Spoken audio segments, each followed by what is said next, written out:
We teach something called the compounding health loop. The body is this beautiful intertwined mesh of systems. If you change one thing in one system, it affects every other system. So you change your beliefs and your mental emotional state.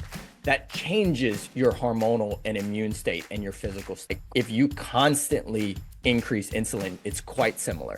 There's a reason they named it insulin-like growth factor. When we look at that stuff, it's like we need to stay in the lane with these things. We want them to function very, very well. And so that leads to a lot of, again, simple answers. Hey everyone, Derrick Hines here. Welcome to the podcast where I'll share with you the patterns, insights, research, and technologies that we use in my own pain and performance practice to help people improve their health, speed their healing, and increase their longevity. Thanks for listening. I hope you enjoy it. The information provided in this show is intended for your general knowledge only and is not intended to be, nor is it, medical advice or a substitute for medical advice. If you have or suspect you have a specific medical condition or disease, please consult your healthcare provider. What's up, Health Heroes? Tim James here with another exciting episode of the Health Hero Show. Today in the house, I've got Dr. Derrick Hines. You might have caught an episode of me on his show probably about a year ago. I was on the Pain and Performance podcast, and I think I did a pretty good job, didn't I, Derrick? I still have patients who take Green 85 at least once a day. So, and I'm among it. So I think if there's any good result from a show, if people have like that one takeaway that sticks with them, I think we did a successful conversation. So in that definition of the word, you absolutely did a great job on it. What do I got in my, what do I have in my hand right here? I love it. I hope it's Green 85. Yeah, it's a green juice. It's got a scoop of Green 85 in it. I got celery juice, cucumber juice. I have some lime I put in here and ginger. I got a new juicer. I treated myself to Nama J2 juicer, and it's pretty sweet, man. It's pretty sweet because the top, it's got like a bucket of on it, and you can just used to have to take my because I had nothing wrong. I mean, I love the Omegas. I had an Omega 8006. I mean, originally when I first started, I bought like this $1,100 juicer. Well, it was like $700, $800. Maybe it was 600. I can't remember. I bought so many juicers, but it was a Kempo. I think it was a K3-KN-1304 model or something. And it had the twin gears, and it had a magnet in the bottom of the thing to keep the energy, the life force in there. And when the juice came out, it was pretty cool. And you can make the wheatgrass, and you kind of had to change the parts, and then you make the green juice with it. And I did that for 5.5 years. Then I knew it was too complicated for my mom, and my mom wanted to get in juicing. So I found that the Omega 8006 was awesome. Only problem with them was they had a little thing that would crack, and you had to buy this little part all the time. But a real good juicer. And then the Omega came out with the NC 900, which is a more advanced version of that one. That thing's a beast. It was awesome. I was going to get one of those, and then somebody told me about this J2 from Nama. And what's cool about it is like I don't have to set and slice everything up and feed it and push everything through. I just throw it on the top in this hopper, close lid, turn on, and then I will come back and my juice is done.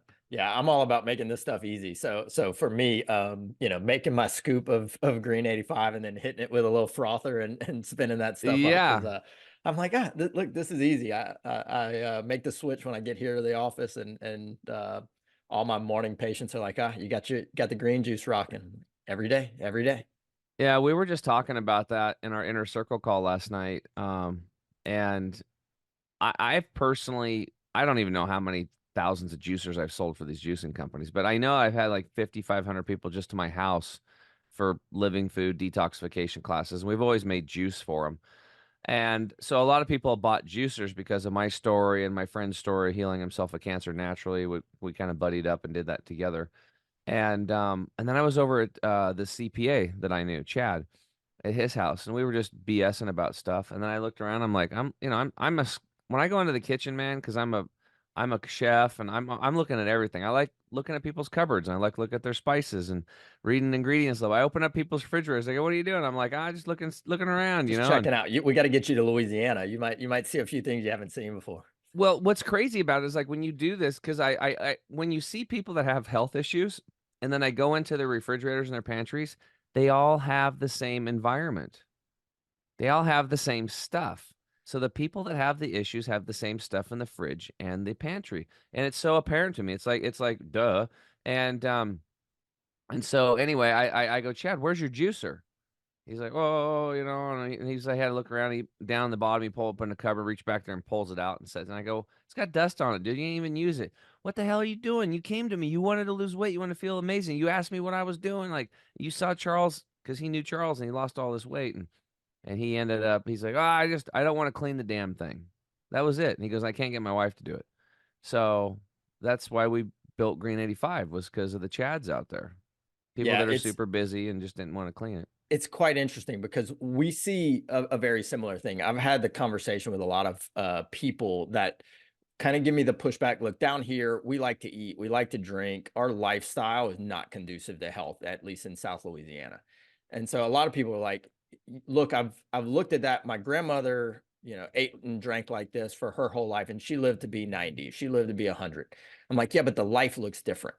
The what you have looks different throughout your life. And so we've I think put the cart before the horse with a lot of these kind of conversations around longevity, where people are like, oh, well, it only changes, if you walk every day, it changes your lifespan by 2 years. And I have patients that are like, that's only 2 years. Like, that's not long enough for me to go walk every day. I'm like, what they're not telling you is how that 2 years look, is what that life looks like. So with some of these things, it's like these little small habits, of drinking juice every day. You're like, you change in a very short period of time, not only like the future of your life, of your health, but you change the day to day throughout that future. And that's where I think we lose focus sometimes, is like we look at this in number of how long we're going to live, and like we haven't even fixed how to feel good today yet. So that's where, like, I love some of the stuff that you're doing, because if we take care of this stuff, if we take care of how we feel today, we take care of our health now. The interesting thing is, if we focus on it that way, tomorrow takes care of itself. The longevity part of the equation is fixed, and we don't have to necessarily worry about that. Whereas if you start focusing on that, but you're not using the juicer today, and you're not getting good sleep and exercising and contributing to that stuff, then all your focus on longevity goes out the window. You didn't do anything, and you're miserable. You're like, I don't want to live longer. I don't feel good now. Yeah. Yeah. And I was, oh man, I wish I could see if I could pull this thing up. Let me download this. So that's what you're talking about is yeah, it is frustrating. I hear this stuff all the time. Well, yeah, well, my grandma, like you said, or my grandpa, or my aunt, she ate this crap all the time. He ate 5 pieces of bacon for breakfast and 5 pieces of bacon. It's like the Grumpy Old Men Yeah. movie. Yeah. And he lived till he was 94. And it's like, well, yeah, but he was like, he couldn't see. He was freaking hobbling around. He was peeing himself. He's wearing Depends. And even if he was healthy, things have changed. Okay. In the 1960s, there are these things called chemicals, and they started getting everywhere, and our soil's been destroyed. So the nutrients that your grandpa got, you ain't getting. The amount of poison, toxins in the air and the water and the light and the food and the clothing, all that stuff is exponentially higher, destroying your health microscopically. And there's more stress today. Wages have not went up since the 70s because working class people stopped striking and stopped fighting for more wages. And so we've, kind of been screwed on that deal. Let me show you something really quick. This is actually kind of interesting. Will this work? I go like this. I wonder if I can do that. Yeah, share screen. And then we'll get into this is all about Derrick. We're going to be talking about all kinds of stuff about movement, and he's an expert in fascia and so much more. Okay, you see my screen? Yeah, I'm with you. Okay, so this is a presentation I did last night for our bunch of people down. Look at me, dude. There's my belly. Isn't that funny? Okay, so there's we teaching classes and stuff. Oh, there's all the chemicals. Whoops. Did you see that, dude? Like these umbilical cord studies. This is an excerpt out of an ebook that I did. It's called Dying in the Womb, a review of umbilical cord toxicity studies. And look at these. I mean, these tests, you goes back to 2005, the body's full of these chemicals, right? But this is the thing. This is the graph right here. This is a life expectancy chart. And so the blue line represents a composite of Australia, Austria, Belgium, Canada, France, Germany, Japan, Netherlands, Sweden, Switzerland, and UK. The green line's the United States. Back in about 1984, which is kind of ironic, our life expectancy started going sideways as the rest of these industrialized nations continued to climb up. And then about 2014, it started going actually down, like down, and then a steep drop in the last couple of years. So our life, what this means now is our children are now dying younger than us. And Well, that's and where we're at today. the interesting thing about that is we're spending more today on the field of longevity than we ever have. And look, that this isn't new. It's not like we saw that graph that you just did and said in 2010, hey, this is not going the way we want. Let's go and fix it. We started spending a lot of money to try and solve the aging problem. Probably in the late 90s, it really started to become a hot topic in the kind of science funding world. And yet it has actually accelerated in a lot of ways. So what that tells us is we're either looking in the wrong place or we're spending time working on the wrong problem. And I think, look, this kind of goes back to what we look at in terms of health and kind of the state of medicine today. Is like we got addicted to this quick fix, medicine 2.0, as you hear it said a lot, where it's like, let's look for the one problem that's contributing to your pain, your disease, your dysfunction, or aging. And we're going to find the one pill or chemical or procedure that's going to fix it. And we've spent all this time and money trying to attack aging that way. And yet, when you go back to the actual science and you try and find the stuff that moves the needle on people's long-term health, it is actually going away from all that stuff. It is doing much more natural things. It is like before we started recording, you showed your beautiful farm out there. It's getting out into nature. It's getting better sleep. It's moving your body in natural ways, stimulating your mind, and following the circadian rhythm that we're put on this amazing earth. It has this beautiful circadian rhythm. Our body knows that and it wants that. So it's all these natural things that really move the needle, and all the stuff that we try and do to cheat it will never approach that. You look at the biggest movers in terms of health and you're like, exercise, eating a clean diet, getting great sleep, keeping stress under control. Like, there's no pills for those things. We can't cheat them. The more we do live in the natural environment, the healthier all of those things are. So it's a very interesting paradox that has happened at the same time when we're trying harder to fix it. Absolutely. Well, I'm glad we got to share a little bit before we got started talking about you, because it kind of gives the listeners kind of a background on you and what your belief systems are in health. So we can tell now that you're a full circle guy. You're looking at the big picture. You're not just, like, okay, let's stretch your ankle out and see if we can get it fixed. You're giving them the full picture of their health and holding them accountable, and not just saying, well, here, take this pill, get it better. Let me do this stretch, and I'll see you in a week again.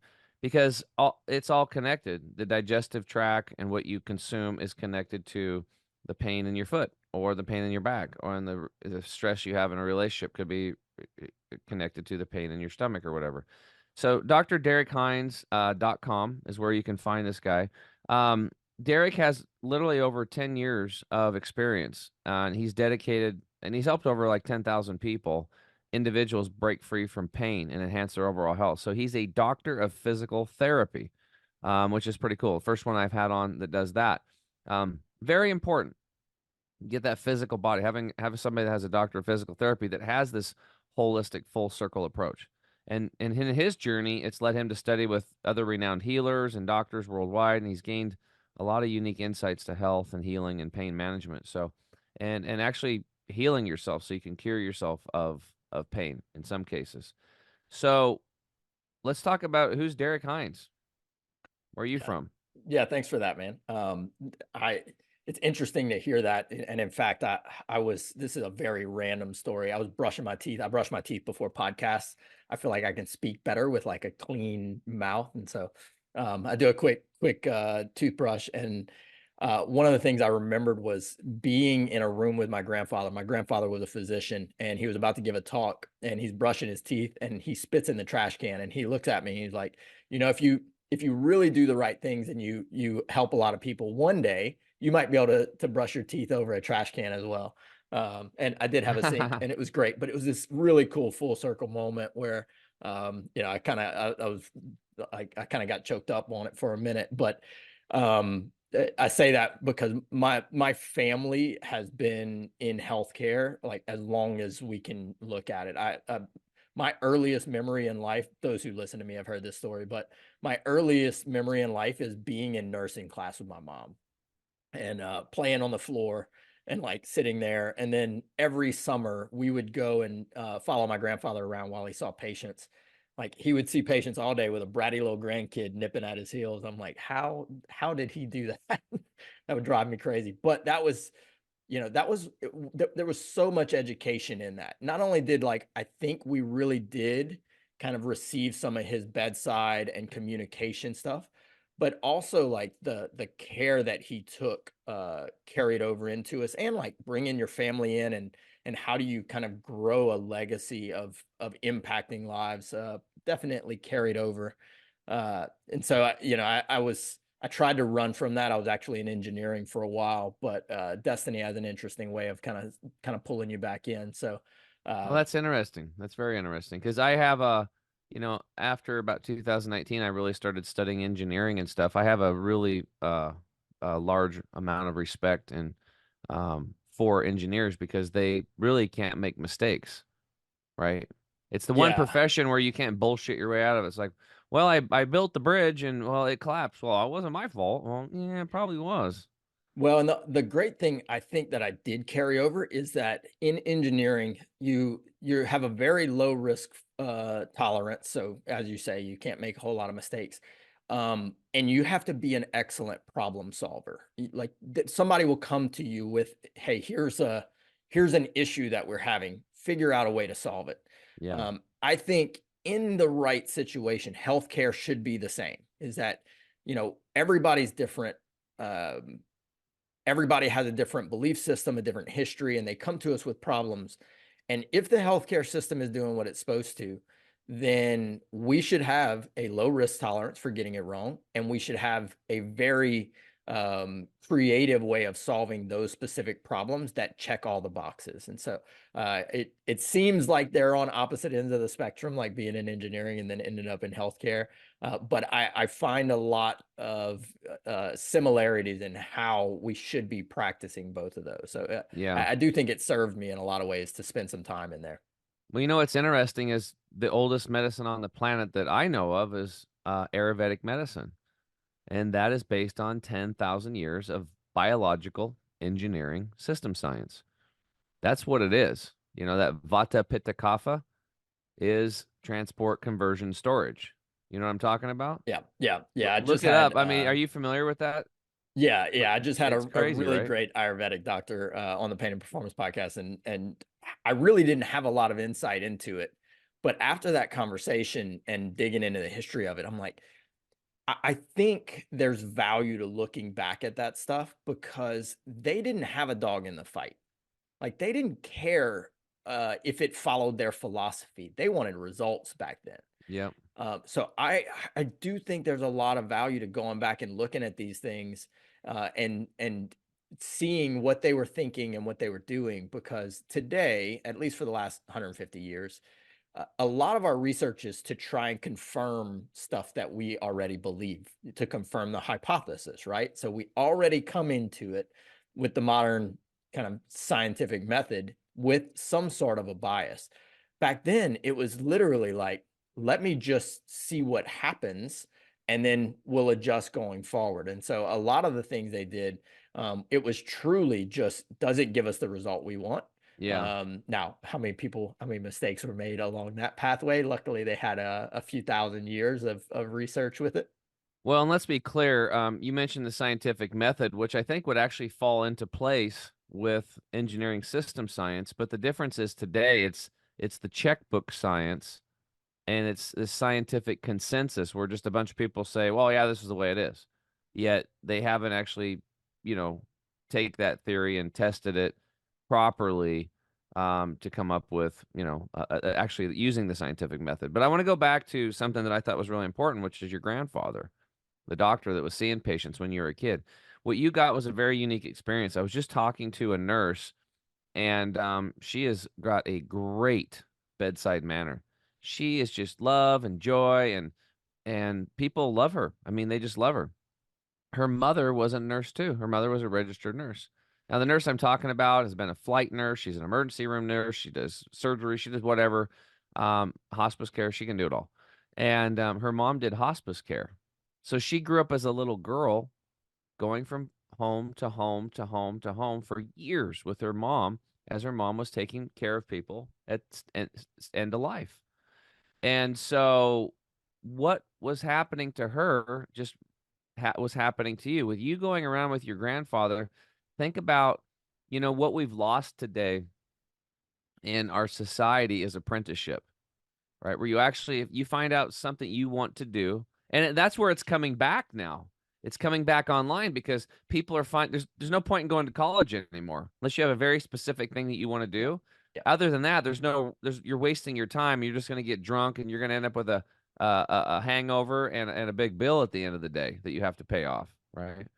Yeah, Now, unless you're going probably to professional school, it yeah, probably, yeah, our doesn't government serve you officials a will lot. probably just wipe it out for you down the road, and everybody else will pay for it. But the thing of it is that you familiar with the Shaolin monks? You know those guys that I'm not. they start training like karate and a version of yoga when they're like 4 years old, and they start real young. And by the time these guys are like 20, like they put like they smash bricks and they can put nails on their neck and guys can push on them. And I mean, they can do all this crazy stuff. They've hardened their bodies, their mind, their soul in there, but they're also very flexible. They are become masters, right? You are like a Shaolin monk when it comes to being in helping people with healing and therapy and stuff like that because of that time that you spent with your grandfather. And people think, well, you're a little kid running around. Doesn't matter. If you're even in presence of somebody like that, you're picking it up. You're picking up his attitude, the love, the energy that he put out. Maybe not necessarily exactly, what herb he prescribed or what he was doing or particular manipulation, but there you were absorbing all of that, and that's now literally in your DNA. So it Yeah, gives you a we huge advantage, my friend, a huge advantage over other people that started when they were 21 and said, "Okay, I'm going to be a physical therapist." Yeah, that's not lost on me or my family. A lot of my family, I've got a very large family. I probably 50 to 60% of my like first cousins ended up in healthcare, and it's a lot of that. In my office, I've got a pretty large staff, and most of them have kids, and they know as long as the kid's well behaved, if there's an issue and it's not like every day, by all means, like bring the kid, have them here, have them in this environment. And a lot of the reason that we allow that stuff, yeah, even in a healthcare, is because like my grandfather allowing that has allowed his legacy to help many more people. So like now, he's got 12 other practitioners, in terms of like, yeah, for him, grandkids who are now helping, thousands of people. And that's still his legacy. That's still from his influence. So, for us, how many of these, of my staff's kids end up in some version of healthcare, whatever that means in, 30 years, 40 years, Yeah, the stuff they see and the care that they see, it, it's going to carry over in some way in how they interact, and that allows us to impact more lives through kind of that education. So it's not lost on us. My staff knows there are times where we're like, hey, go put them in the back, but we do allow that, and it's because of the impact that had on me and my family. So yeah, that's awesome. And it also reminds me of I knew a family I was told about because I had a friend who I ran into. He went to the Hippocrates Health Institute like I did, and he was kind of a business guy, and we were chatting. I got to reach out to him. He's up in Canada, and he had hemorrhoids, and I guess there's hemorrhoids that are on the outside and there's hemorrhoids on the inside. He had both. And I'm talking, he said basically he was in so much pain that he just didn't even want to live anymore because when he had to go to the bathroom. So we kind of connected on butt pain because I was shitting blood and when I'd poop and I was about a pain level of 6 to a 7 on a 1 to 10. So I started building up anxiety around pooping. And he definitely did because he was just like he goes, dude, it's like a 9-10. He's like razor blades in your butt. And so he meant that this family up in Canada that was the grandfather was like a national treasure, and the guy running the country didn't even want to let him leave, but he wanted to go to, I think, up around Toronto or something. So he leaves and comes over, and he goes and sees this kid that had trained under his grandfather. He's like 24 years old, but he's been training since he was 14, and that's what the whole family does. They start training by they're 14. By the time these guys are 24, 10 years later, then when they go help other Western medical doctors with stuff, they're literally training them in the operating rooms and what to do and stuff. So he said he did all these little salves and little packs and herbs and all this stuff, and between that and the diet and the lifestyle changes, he got a complete healing from that, and he's able to continue on with his life. He's like, these people are amazing. And over in China, actually, they have it's like $1,500 or $1,800, and we'll cure your leukemia. And so this branch of this family does leukemia, and this branch over here does lymphoma, and this branch does that. And you pay them $1,800, and it's guaranteed. If it doesn't work, you get your money back. I mean, wow. Well, where the hell's that over here? I don't think people understand what's really going on in other parts of the world and stuff. So anyway, I really love that approach about your family. We got to take a quick break. We come back, we'll get into more of Derrick's journey and what he's doing to help people with pain and give them and relief and improve their health. We'll be right back. Turmeric has been used for thousands of years all across India and Southeast Asia and is one of the best anti-inflammatory compounds on earth. Now you can get these incredible benefits with the new chemical-free body Turmeric 100 liquid drops. This ethically sourced breakthrough solution absorbs over 100 times better than regular turmeric products, eliminating the need to add black pepper. Turmeric 100 helps against inflammation and pain and is made with the same chemical-free body promise. No stimulants, 100% natural, and always made in the USA. Get yours today at chemicalfreebody.com. What's up, health heroes? Tim James here. I'm back with my guest, Dr. Derrick Hines. I'm so excited about you because of your background, your attitude. So why don't you just get into, like, how did you get into physical therapy, and what are you seeing today with patients coming in? What are their problems? Yeah, based on that kind of the background, one of the things that I initially wanted to do was get in some version of healthcare that allowed me to break some rules. I'm not a good rule follower. And so, starting to look at some of that stuff, I scheduled a bunch of kind of shadowings and stuff like that. So I was following some primary care physicians around, followed an orthopedic physician. And one of the things that struck me, I mean, we're talking about like early 2000s, was that I did not resonate with what they were doing. Like walking in, have the conversation, here's a script, walking in, here's a script, schedule surgery. So I was trying to figure out a way to impact people's health, but not be in that world. And I crossed paths with one of my first mentors, Mountain Scheck-Snyder, brilliant physical therapist, had all this extra education. He just so happened to be in Louisiana for like a year, and we crossed paths during that time. And he would talk to people about why they were hurting and what was going on physically with it. But then he'd let that conversation lead into life conversations of like, what are you doing every day? And I was an athlete at the time. I was like, I like this approach to health much better. Yeah. This feels right to me. And so that started leading me into physical health. Then the curveball happened. So I got my doctorate, I got out. I was running a chronic pain center in South Alabama, and we start seeing these chronic pain patients.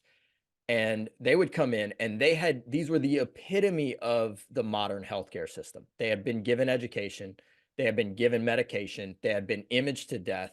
Many of them had had surgery, and they were still ending up in my office, unhealthy, in pain, depressed, stressed, with nowhere to go. And I was like, okay, like these people have used our modern system to the best that they could, and it didn't work. Like, something's wrong. And Well, it's a systems problem. it is. It's a I mean, the systems whole and a system needs problem. an overhaul, dude. It's like you just talked about it. They walk in, how you doing? What's your problem? Okay, here's a pill. Well, Or, and oh, we better get you the scheduled to bigger surgery. issue is that when you talk to a lot of the practitioners, like the doctors that are in that, they think they're doing the right thing in a lot of ways. It's not like they have malice. Many of them are really trying to help. Exactly. It's just the system didn't set them up in a way to help very well. And that's been the biggest issue. So, that frustration of like, I don't know how to actually help these people. Like y'all are coming to me to help improve pain when like everything else is going wrong in your body. All the systems aren't functioning well. So if I put this fire out in your shoulder, that really doesn't change a whole lot in your life. And so I started traveling. I started seeking out kind of experts. I spent a bunch of time overseas.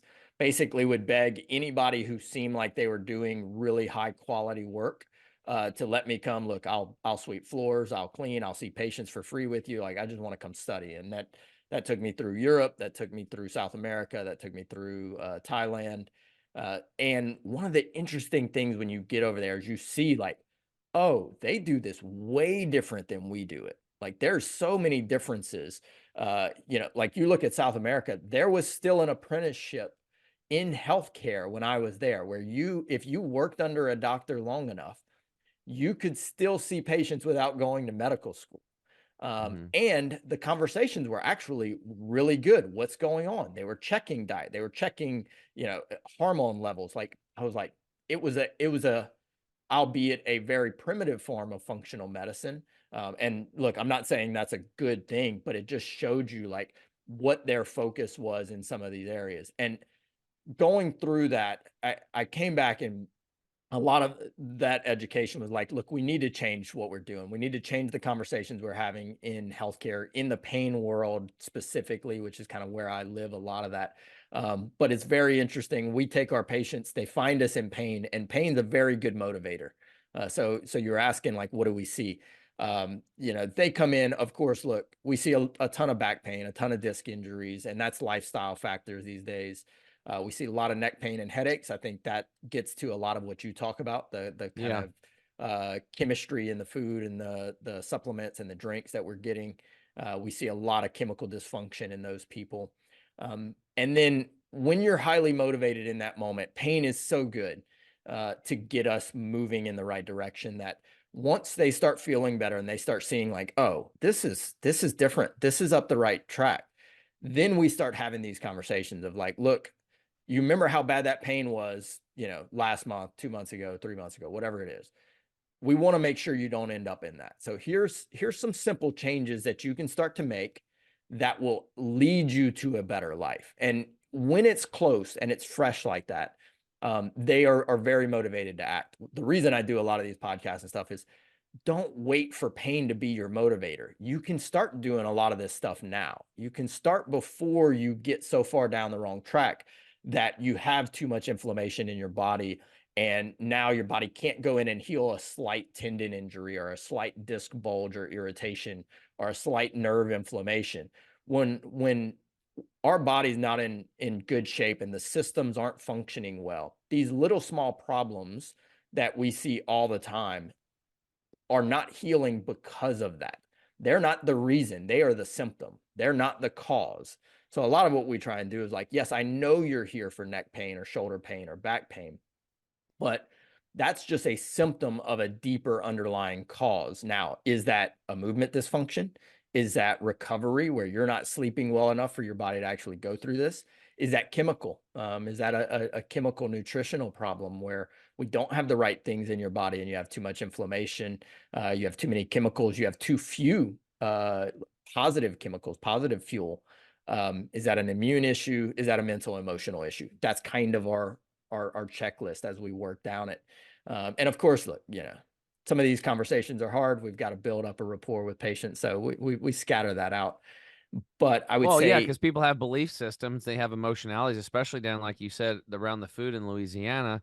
They're like, screw you, dude. My grandma cooked this and she was fine. It's like, yeah, but you're 400 pounds, bro. yeah, Like, and you don't have, you're 40 years old and you have neuropathy starting in your toes, and you're eventually going to lose your eyesight. Or, this is a perfect example. What you said, when you're not healthy, let's say somebody's like 60 pounds, 80 pounds overweight, 40 pounds overweight, like I was, 42 pounds. And let's say you do get neuropathy in your foot and you get a wound down there and it won't heal. Well, why isn't it healing? Why won't your foot heal like it's supposed to when you get hurt or something like that? Maybe you scuffed it when you're out, I don't know, cutting firewood or something. And it's because you don't have any blood flow. Well, why don't you have blood flow? And you keep asking these questions. You go back. It's because you didn't take care of your system, your biological engineering system of your body. It's a system too. It's a business. Yeah. So It's interesting you bring that up because we started doing exactly that question. When patients wouldn't get better, our question was why. We would do like a little post hoc. Why didn't this patient get better? What were they missing? And that started to layer in different treatments for us. So you talk about like the non-healing wound. We would have patients, like I had a patient who came in, she had fractured her ankle, it went through the skin, and we saw her a year out and that wound still wasn't healed. And so we're like, okay, let's have some conversations. We need to look at this. One part of it was that she wasn't getting blood flow into that area, and so it couldn't heal. So we start looking at ways, what's out there that can actually help get blood flow to this. There's a few things on that list. Hyperbaric is certainly a positive one in terms of getting, oxygen and red blood cells moving. There's something called PEMF that your listeners have probably heard of. Yep. So pulse electromagnetic field therapy does a wonderful job of improving blood flow and vascular function throughout the body. And we can increase blood flow to an area by like 50%. That's massive. Within 3 weeks, her wound is showing significant signs of healing. I think 6 weeks later is completely closed. This is after a year. But that parlayed us. So we start working on blood flow, but then you're like, okay, look, now we have to start looking. We need to do an oral glucose test. We need to find out what's happening. We actually got her on a continuous glucose monitor, and we could see like what she was eating was causing massive spikes in glucose every single day. And so we're like, I can get all the blood flow moving in the world, but if the nutrients that you need to heal are not in your body in the right levels, I'm not sending any healing agents to that area. So, simple conversations. Let's clean this up. And it's like I think the question seems complex for people sometimes. The solutions rarely are. The solutions for a lot of these things, if we ask the right questions, kind of go back to some of the stuff we were talking about earlier, these old ways of doing things. There's a reason that they found these simple things because they worked in a lot of ways. Eating natural food, cook stuff, hydrate, get good rest, get in the sun, get on the earth. It's like some of these answers seem too basic to our patients. And I'm like, it seems like it's simple, but you're not doing it. Let's see what happens if you do that for 6 weeks. Yeah. Now you brought something up. I don't think I've ever brought this up on the show, and it's probably one of the most important things I've learned. Hopefully we have. And you brought up like you put that glucose monitor on her, and then you could see when she was eating a Snickers bar and a Mountain Dew, right? And massive spikes in glucose. So the thing of it is, one thing that I've learned, there's one marker that's really important. It's insulin. And this is for everything, guys. Insulin, insulin, insulin. So when you consume food of any type, your body is going to produce insulin. The more insulin you produce in your lifetime, the less health you're going to have, the more disease and sickness you're going to have. And especially if it's crappy foods. So if you want to live a long, healthy life, you want to minimize the insulin. The insulin's kind of like the gas pedal. Like it's like a rental car. Like you drive it nice. And when you buy your own car, you kind of, hopefully most people take care of that car, drive it, and they don't hot rod around. But a lot of people get in rental cars and they just floor it and go around corners and they don't give a shit. And it's like they're just pumping the gas, pumping the insulin. They're going to wear that rental car is going to wear out much faster. It's going to have a lot more miles on it. Well, it's funny you bring that up because look, everything needs to be in balance. And so if somebody has no insulin, that can be an issue. But the way I explain it to a lot of my patients is one of the markers we look at for inflammation is IGF-1. And they're like, oh, well, yeah, I've heard of that somewhere. I'm like, what does that stand for? Insulin-like growth factor. I'm like, we test that. And if that is high, we know that your body is in an inflamed state. It's going in and trying to repair problems. Constantly. It's constantly sending these kind of inflammatory molecules into these areas. I'm like, if you constantly increase insulin, it's quite similar. There's a reason they named it insulin-like growth factor. And so when we look at that stuff, it's like we need to stay in the lane with these things. We want them to function very, very well. And so that leads to a lot of, again, simple answers. If we ask the right question, the answer doesn't have to be very complicated. And in a lot of these, we teach something called the compounding health loop, which is like The body is this beautiful intertwined mesh of systems. If you change one thing in one system, it affects every other system. So you change your beliefs and your mental emotional state. That changes your hormonal and immune state and your physical state. If you change your physical state, there's a feedback loop, and we've seen this in research that will absolutely change your mental and emotional state and change your immune state. So all of these things are intertwined.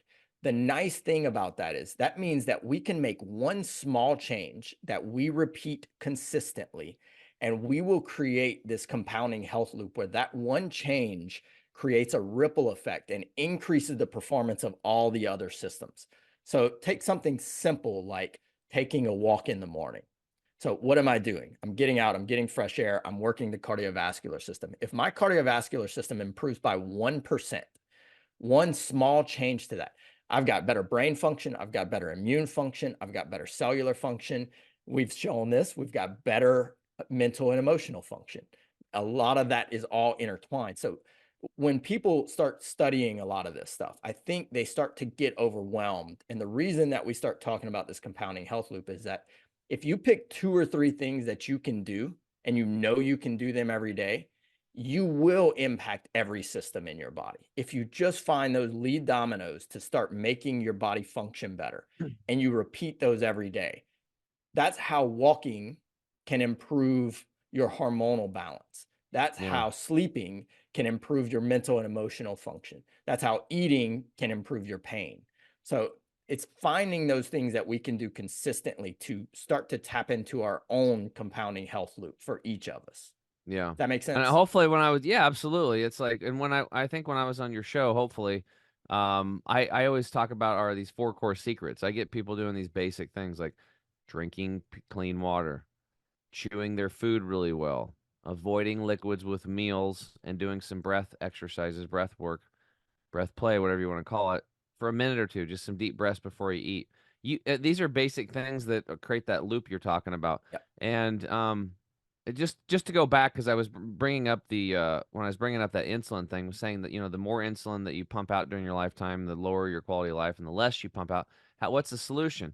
Well, the solution is, one of the it's it's intermittent fasting as an example. It's not eating all the time, eating within windows, taking a day off once a week where you don't eat anything, you do all liquid nourishment, and then doing 3 to 5 day water fast quarterly. Water fasting, out of all, actually, I was just going to say this, out of all the things that I've studied personally over the last 13 years for myself and with all these clients that I've worked with, I would say the most powerful things that you can do for your health to heal and to have a high quality life actually don't cost anything. I would agree. It's water fasting. And this is a new one for me, and I'm in the middle of it, but what I'm looking at is like it's urotherapy or urine therapy. I mean, I had no idea, and people think about drinking their own urine. The first time I heard about it, one of my listeners was like, "Hey Tim, I got this amazing guy I want to have on your show," and he's talking about urine therapy, and he reached out to me, and I was like, "Okay." I mean, I'm open-minded. I'll get him on. I don't know what happened. It fell through the cracks, probably because I'm thinking this is crazy. I ain't drinking my urine. But then I met somebody just recently who was one of my idols in this industry, Dr. Ed Group, and he was laying it out. We spent 7 days together at Mountains of Hope on our healing clinic in Medellin, Colombia, and then there was Jonathan Otto, also a filmmaker there, and they were both so passionate about it and talking about the studies. And Dr. Group's actually worked with many cancer patients with urotherapy, and so I started looking into it, and I was like, holy crap! Like I hopefully I can.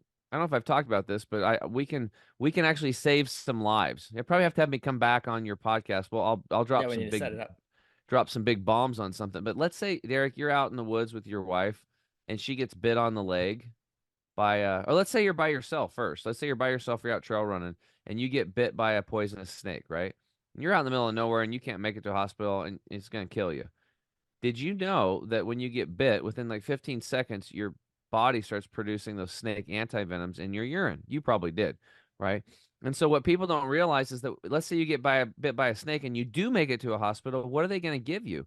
They're going to give you synthetic snake antivenom that was originally come from a horse. They inject the horse with that rattlesnake venom, maybe that diamondback rattler, into the horse. The horse produces the antivenom, comes out in the urine. They collect the urine. Then they synthesize the nutrients that stop you from dying, basically. And so you can literally just drink your pee and you heal yourself of a snake bite. Now, if Derrick was with his wife and she got bit in the leg and he started to suck the poison out of her leg, um, that might help. But if she drinks her pee, she's going to be fine. But Derrick has now sucked in some poison. He's ingested it. What did his body now do? His body has now made the perfect medicine in his urine. So if he doesn't drink his urine, he might end up for 6 months to 2 years losing his taste and his smell. But if he drinks his urine, then he'll get his taste and his smell back, because those snake venoms that attach to the nicotine receptors will get dislodged by the antidote that was in his urine. It's Fascinating. unbelievable to me, dude. Fascinating. It blows my mind. Like, it's like God has put all I've this heard stuff. of like what's the there's a UFC fighter who was kind of big into it, and I know he got a bunch of flack for it. And in all honesty, I was kind of like, man, these guys will do anything to fight, to make themselves pissed off to fight, even drink their own drink. Everybody says it, like drinking piss. No, and but dude, I'll piss just and say vinegar. one more thing about it, then we gotta take a break. But the stuff that's blowing my dude, I'm doing a lot of research on this right now, and I'm doing it. I'm drinking my own urine. I drink it. I wake up every morning. I pee. I drink a couple ounces of it. I'm getting used to it, but I'm also fermenting it, because during the day we produce 140 stem cells in our urine, and you can take it. And what you do is you pee. Like what I'm doing is I'm doing 4 ounces, but you only need 2 for the drinking part. But I'm culturing the 4 ounces so I can have extra 2 ounces for other things. If I take my urine, or you take your urine, or somebody listening takes their urine, they pee in a glass jar. And again, I'm not a doctor. I'm not making any recommendations. I'm just saying this is what I'm doing. Okay. So I pee in the bottle. 5 days later, I fill up another one. 5 days later, I fill up another one. I do this 5 times. Now, once I hit it's basically 21 days. Your stem cells will go up to 100 million stem cells in that little 2-ounce bottle. How much are people spending on stem cell therapy? 5 grand, 10 grand, 15 grand. They're flying places. You can make 100 million of your own stem cells. And Dr. Group, I haven't done it yet because mine's culturing right now. I'm new into this. But he said that all you do is it kind of gets kind of nasty. So you gotta like cut it with 50% distilled water, put some lemon in there, lime juice, or mix it with some unsweetened cranberry juice. Yeah, I'm probably gonna do the unsweetened cranberry juice. Okay.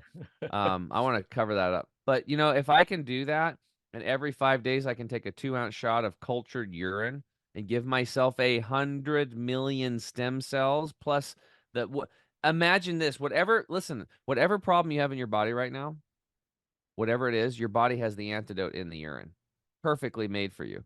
So this is the stuff like this that's blowing my mind. And this is what I like about you, is because, you made a commitment to sharing breakthroughs and ideas through people. You study and research. You're constantly studying, and you're constantly getting better because you're passionate about helping people. And it's just fun learning this stuff. I feel like a little kid running down to the Christmas stocking. I can't wait to drink my aged urine. And it's like I'm kind of looking forward to it. And I got to tell you, I don't know what it is, but I think I'm feeling a little bit better already. So anyway. All right, dude. So we're going to take another break, and we'll come back, and then we'll get into like some of these cutting edge approaches to pain relief and health improvement he's been doing, also with the old school stuff and that approach. We'll be right back. The average person today is carrying around 6 to 12 pounds of impacted fecal material and mucoid plaque in the small and large intestine. That's gross, but worse, it's super unhealthy. That is why we created Gut Detox Formula. This ancient 1,000-year-old formula from India gently micro-cleanses the intestines, removing all of that funk and gunk and junk that is destroying your health. The best part? It is super gentle, and there is no diarrhea like most gut detox products, and it's made with the same chemical-free body promise, no stimulants, 100% nature, and always made in the USA. Get yours today at chemicalfreebody.com. What's up, health heroes? Tim James here. I'm back with my guest, Dr. Derrick Hines. Okay, we're here talking. I want to talk about we got into urine therapy there because I'm excited about it. But you're kind of an expert in fascia, and people have pain relief. So I guess let's just do some case studies here. What's the most common thing people come in for pain, and what age groups we talking about here? Our most common thing is still going to be back pain. Okay, About let's do that. 70% of the population is going to deal with back pain. We see that in our clinic as well. That we see a ton of back pain patients. Okay, so how do you help them? So we go through a lot of what we just talked about, but let's talk about physical health for just a minute, and kind of stay on that track so people have some takeaways from a physical standpoint. Most of the physical issues that we see when somebody comes in with back pain is that they've got an imbalance across the spine, and most of this comes today because our world keeps us in a sitting position a lot. We don't have a whole lot of reasons to stay standing and get into a upright extended posture very often. Yeah. And so what happens is all of the structures across the front of the spine tend to shorten and tighten. And what that does, if you look at the back, is creates this compression across the discs, across the nerves, across the joints, and causes a weakness in the back. So we're getting tight across the front of the hips, the abdomen, the deep structures across the front of the spine, and we're not using the muscles in the back, in the glutes, these deep stabilizer muscles in the spine. When that happens, we've got a perfect storm to really squeeze down across the nerve roots, to squeeze across the front of the disc. I wish I had my little spine model for you. And then to cause these disc bulges out the back. If you think of your disc as a balloon and you squeeze the front of the balloon, what happens to the back? It bulges Right. out. Yeah. In essence, most of the people are dealing with this all the time. And we get in this underlying situation where that's the underlying cause is that imbalance. And somebody goes to their doctor and they say, oh, your problem is that you have a disc bulge or a disc herniation. That is actually a symptom. That disc bulging is a symptom of this underlying dysfunction. And so what do? We see this all the time. We treat that. They go in and they do an injection to calm the swelling around the nerves, to calm the swelling around the disc, and people feel better for a little while. And then what happens? They go back to their normal life and the pain comes back. And they repeat this cycle a few times, and then we go and do surgery on it. And we go in and we fix the disc. And the biggest predictor of back pain in the world today, or back surgery in the world today, is previous back surgery. That should frighten us. If you've had back surgery, that's the biggest predictor of a future back surgery. And so when we see that, you're like, we're treating the symptom of this underlying dysfunction. So when we get in, we do a lot of we do some something called ultrasound guided dissection. So we use a lot of needles in the clinic. We do dry needling.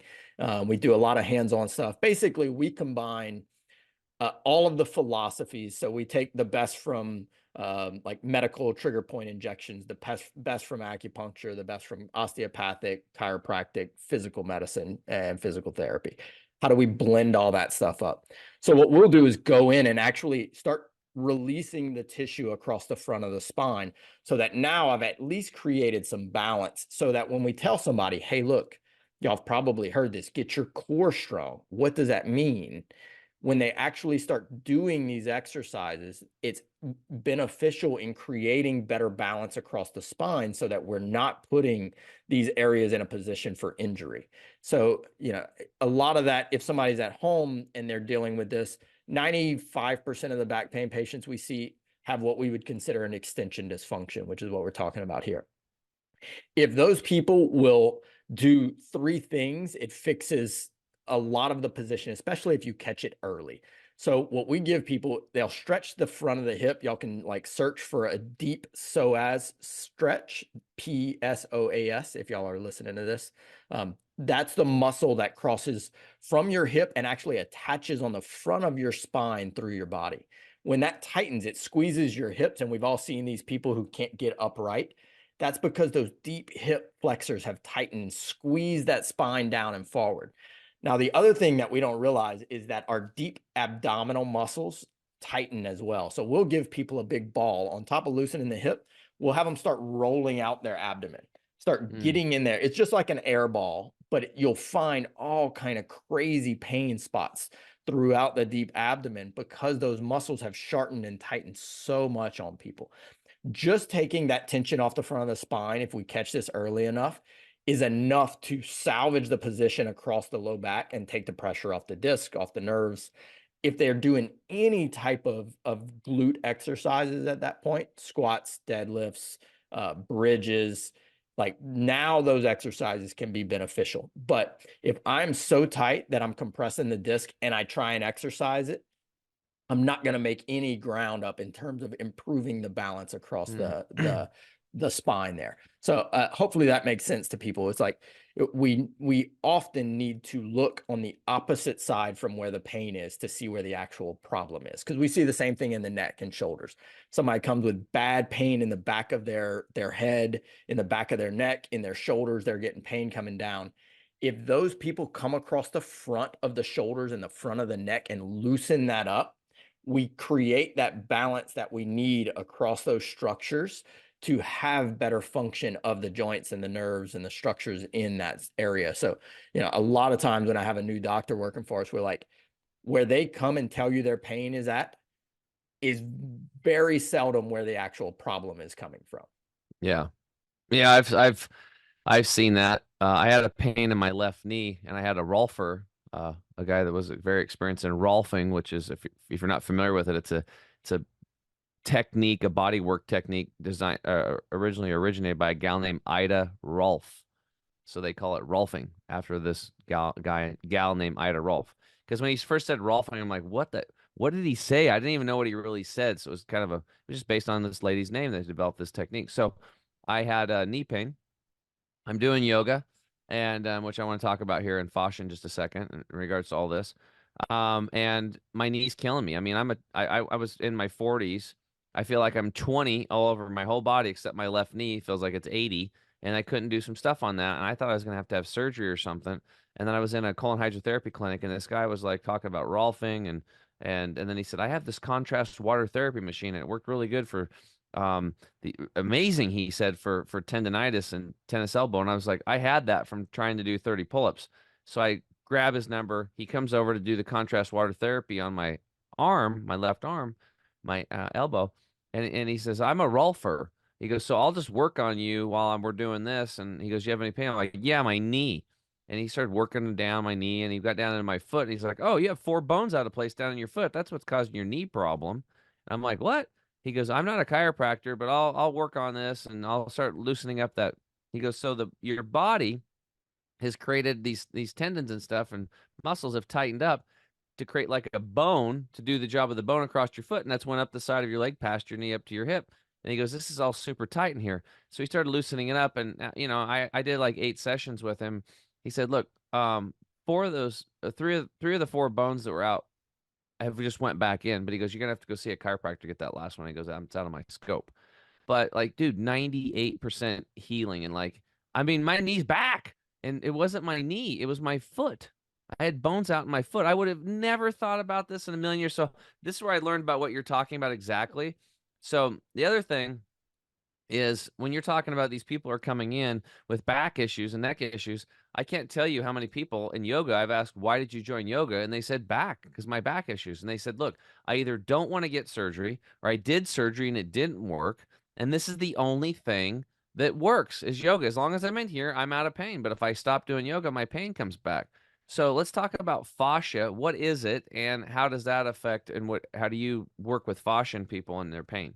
Yeah, so fascia is the connective tissue that keeps everything together. So if we think about the body as like, we have the skeletal structure, we have all our bones, and then we have these muscles that attach across. Well, muscles are made up of a bunch of little tiny fibers. If left to their own devices, these things would not have any structure to them. They would not have any like unique positioning. So in our body's, infinite wisdom, we have fascia that covers them, that makes all these nice compartments that run through the body. The issue with that is fascia, there's a lot of research that's come out lately that shows that fascia is this continuous tension network. So fascia can actually change based on the nerve signals to the underlying tissue.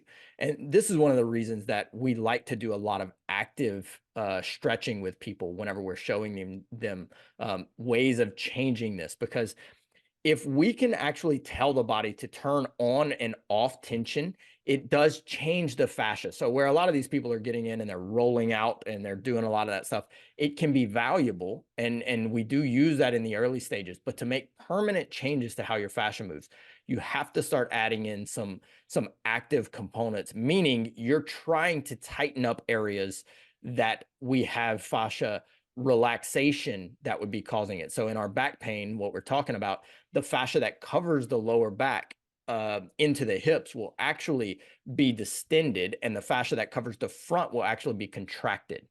And so if we can start to go in and tell the body to tension the back of that, we're just doing this with muscles, and we don't realize that that is changing the fascial tension in there. This is really interesting areas, because what we used to think is that it was this kind of inanimate web of like collagen tissue. So fascia is made of about 15% elastin, about 80% collagen. It's a really dense tissue. If you feel that in a cadaver, and I've heard people tell me this, you feel how tight that is. You can never change that by rolling it. I'm like, yeah, but you're missing this one component, is that it's not alive right now. It's alive in us. And because it's alive, what we were talking about earlier absolutely relates to this. Any change to that system can change the fascial system. So if I change the downstream effect of hydration, absolutely changes fascia. Like missing the alive component is a very big problem. And so when we roll something out and we put pressure into it, we're telling the body to relax everything in there. And that includes the fascia that covers those muscles. Just understanding this is a very powerful thing, because if you have areas that are tight, doing anything that feels like it relaxes that, even breath work and mindfulness of doing like a body scan, we'll see changes in blood flow to the fascia whenever we do those things. So, fascia is this covering through that. And I think the thing that helps a lot of people is to see these pictures of how the fascia creates maps throughout the body. Are you familiar with the work of Thomas Myers, anatomy trains? I'm not, no. So what Dr. Myers put together was what he calls anatomy trains. And what that shows is how the muscular fascia system, the myofascial system, is connected all through the body. So when you talk about your foot and your knee, there's something called the superficial back line. Y'all can look this up. And basically the fascial system connects from the bottom of your foot, up your heel, up your leg, all the way up the calf, up into the hamstring, through the butt, into the lower back, all the way up the spine, all the way to your head, and wraps around to the front of the skull. That is all one. If we started dissecting it, we could pull that entire myofascial train off of your body and it would all still be connected. He's got some really great dissections in his book. The nice thing about knowing this is that if you have pain anywhere along that train, what we want to show people is get your, your foam roller, get your tune-up ball, get your percussion gun, and go up the whole train. And I promise you're going to find some spots that are tender and tight and irritated that weren't anywhere near your pain problem. So if it was in the knee, you're going to find some spots in your foot that you're like, man, why is that so tight? You're going to find some spots at the base of your neck that you're like, golly, that's awfully tender. When you loosen, like if you think of this whole train as like yarn, and it was connected to my skeleton, and I twist that yarn, let's say I twist it at your lower back. What's that going to do up at the neck? It's going to tension it. If I twist that yarn at the knee, what's that going to do down at the foot? It's going to increase the tension in it. So when we think of fascia as this giant network that runs through the body, it gives us a much more powerful way of doing mobility work that actually will change our pain and our healing. So it's a concept that it helps. Everybody who's listening to this has probably heard of like foam rolling and mobility work. But where do I just sit there and hammer out the area that hurts? Like that's not necessarily helpful. When we teach this to patients, we're like, if your pain is along this line, what you're going to do is throughout a whole week, you don't have to do this all in one day. Throughout a week, you're going to hit every area along that line. And then the next week, this might take 5 minutes. You roll your foot out before you go to sleep. The next day you roll the calf out. The next day you roll the hip, the hamstring. The next day the butt. Then you do your spine, your head, and then we start back over. Throughout that time, we're going to get the health of the fascia throughout that whole line much, much more mobile. And we're going to change the pain because now we're working on dysfunction, and where our body sends that pain signal can change if we leave that core problem there. This is the same thing as getting the injection in the low back. We Yeah. have to address that underlying cause. And when we do that, we can change pain at a much deeper level because now we're actually addressing why the body was sending that error signal in the first place. That resonate? Oh yeah, yeah. And I'm a yin yoga instructor because of this, because I'm so, wrapped up in fascia, so into it. Unintended. Love And it. I've seen like just so many people get better and their eyes just open after one session, even partial little classes, like it rest stops when I see kids or their mom and their backs hurting. I'm like, well, just let's come over here and let's do some yin yoga. And then they're like, oh my God, like I'm gonna do this every day. I've been in pain for years, and like we did like 15 minutes versus long term, stretching postures, 3 to 10 minutes. It's unbelievable stuff. All right, why don't you just wrapping up here? We got a few minutes left. Why don't you just give a bullet point list of some of the ancient stuff that you have at your practice, and then a bullet point of all the cool stuff that you do, just so people can kind of get a full spectrum look at what it's like in a day. I did want to touch on this because this is something that we do in our practice. So you talked about the ability of fasting to change. So we take a lot of our patients, speaking of the patient who had the non-healing wound, through a fasting mimicking diet. And I love like fasting. One thing people don't realize is it takes 72 hours for your body to get into the autophagy state that actually cleans up damaged cells and like clears out all these precancerous cells and all these toxic cells. Intermittent fasting can be a great caloric restriction, but we're not getting into that cleaning phase that is so powerful with fasting. And you talked about stem cells. When you get into a fasting state, your body produces upwards of 300% more stem cells and maintain those for about 2 weeks after. They do continue to kind of decrease, but you still have an upregulation of stem cells. So in our patients who are trying to heal and they've had these toxic issues and they've had these immune issues, before we even start, we're like, look, reset the system. Let's go into a 5-day fast, clear out the inflammation, get your body to break down some of these damaged cells and start going through an actual detox. And then the stuff that we put in will be very helpful. So in a lot of our cases, we'll have that conversation on the front end. Like, let's go through a fasting mimicking. In my population, a lot of times we'll do the fasting mimicking, which is where like you are eating some stuff. A lot of it's kind of soups. It's a very low calorie thing. But what that does is that keeps muscle mass. So if I'm working with an older patient, I don't want them to lose muscle mass over like a 5-day fast, especially if they've already had pain and probably haven't been moving that area. So it's likely weak. So I want those benefits without any of the negatives of losing the muscle mass. So the fasting mimicking gives us all the benefits of fasting, and we maintain muscle mass with it. So that's one of the like older things. Look, that's been around forever. The other thing that we often will have the conversation with patients is heat. We do heat and cold therapy. We have a cryotherapy chamber. That's been something that has been talked about for ages.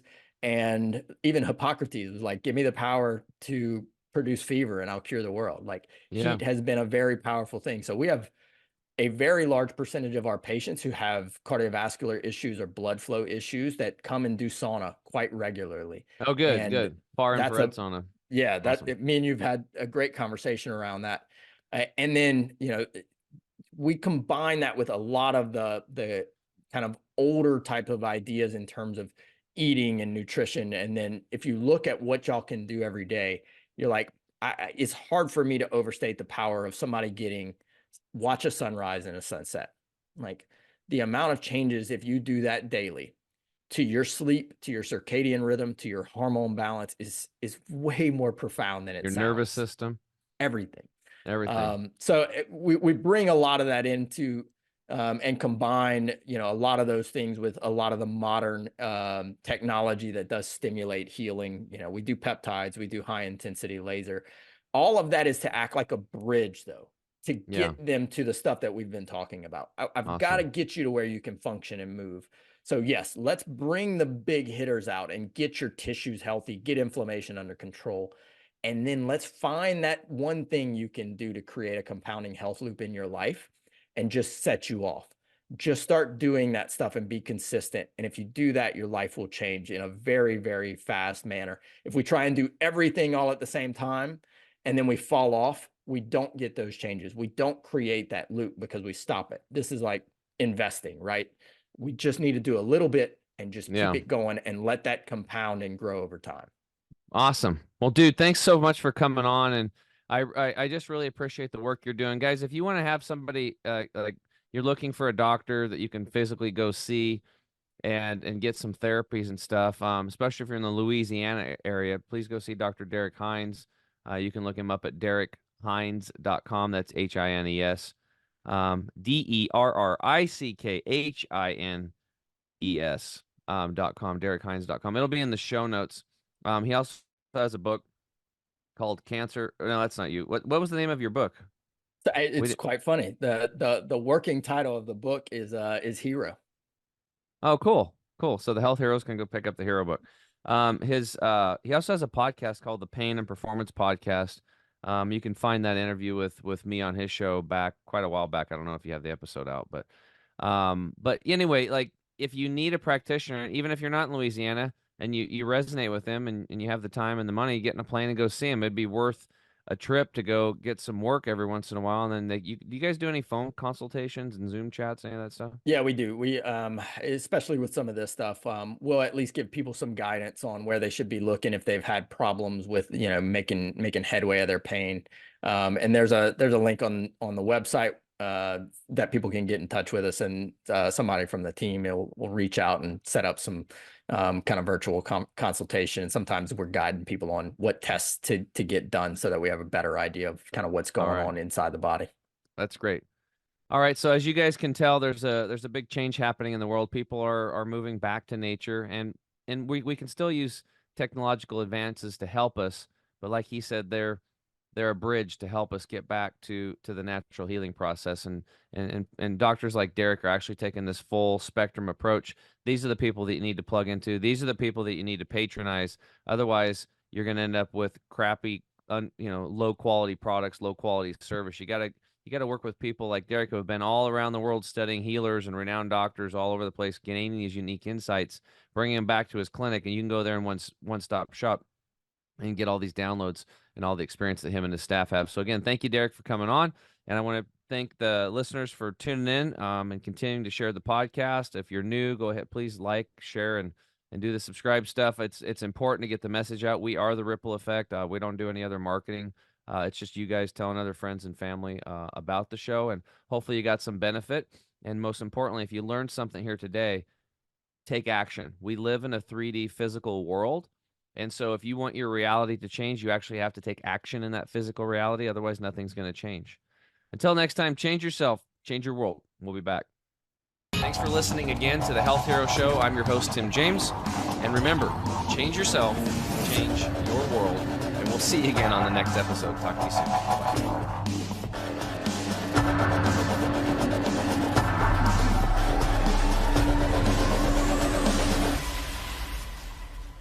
You have just listened to the Health Hero Show with Tim James.